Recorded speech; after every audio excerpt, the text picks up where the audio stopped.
Hello guys, welcome back to our channel gold updates 3191. ఈరోజు అయితే మనం గోల్డ్ కాస్ట్ అయితే చూసుకున్నాం. 24 క్యారెట్ ఎలాగుంది, 22 క్యారెట్ ఎలాగుంది, అలాగే 1 గ్రామ్ ఎలాగుంది, అలాగే 8 గ్రామ్స్ ఎలాగుంది, 11.664 తులం ఎలాగుందని చూసుకుందాం. ఎవరైనా సబ్స్క్రైబ్ చేసుకోకపోతే మాత్రం వెంటనే సబ్స్క్రైబ్ అయితే చేసుకోండి. చాలా తక్కువ పర్సెంటేజ్ సబ్స్క్రైబ్ చేసుకుంటున్నారు. డైలీ గోల్డ్ అప్డేట్ అయితే మనకైతే అవైలబుల్గా ఉంటుంది మన ఛానల్లో. Please subscribe. ట్యూస్డే 24/12/2024 ఈరోజు మనం చూసుకున్నట్టయితే 24 క్యారెట్ 1 గ్రామ్ బిస్కెట్ బంగారం వచ్చేసి మనకి 7,830 రూపాయలు అయితే పడుతుందండి.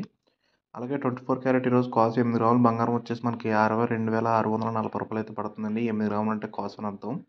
అలాగే 24 క్యారెట్ ఈరోజు తులం 11.664 గ్రామ్స్ వచ్చేసి బంగారం 91,330 రూపాయలు అయితే పడుతుందండి ఈరోజు 11.664 గ్రామ్స్. అలాగే 22 క్యారెట్ ఈరోజు 1 గ్రామ్ మనం మామూలు 22 క్యారెట్ వస్తువు తయారు చేసుకుంటే బంగారం చూసుకుంటే 7,200 రూపాయలు అయితే పడుతుందండి 1 గ్రాము. అలాగే 22 క్యారెట్ ఈరోజు 8 గ్రామ్స్ వచ్చేసి మనకి 57,600 రూపాయలు అయితే పడుతుందండి 22 క్యారెట్ వస్తువు తయారు చేసుకుంటే ఇది. అలాగే 22 క్యారెట్ ఈరోజు 11.664 గ్రామ్స్ వచ్చేసి మనకి 83,980 రూపాయలు అయితే పడుతుందండి 22 క్యారెట్ వస్తువు తయారు చేసుకుంటే 11.664.